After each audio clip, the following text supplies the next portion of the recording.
Pemirsa, angka kemiskinan di Sumatera Selatan tahun 2024 mengalami penurunan dibanding tahun sebelumnya, turun sebanyak 35.000 jiwa atau sebesar 10,51%.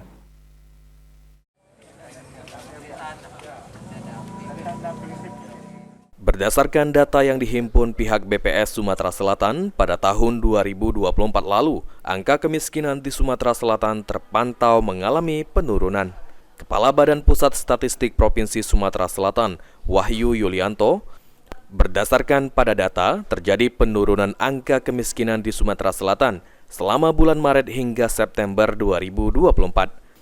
Sebesar 0,46% atau sebanyak 35.000 lebih orang dari 948.084.000 orang. Bila dibandingkan tahun 2023 sebesar 11,5%.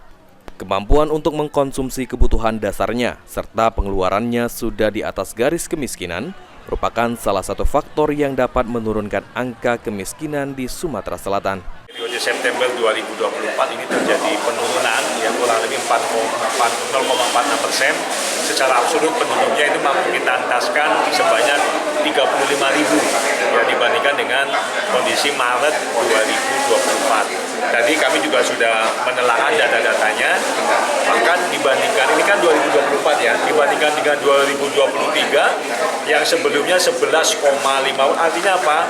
Di tahun 2024 kita mampu menurunkan hampir 1 poin lebih tingkat kemiskinan. Kalau secara absolut penduduknya tadi waktu Maret 90.000, ini ditambah 35.000, berarti kurang lebih hampir 100.000 lebih yang bisa kita entaskan dari kemiskinannya.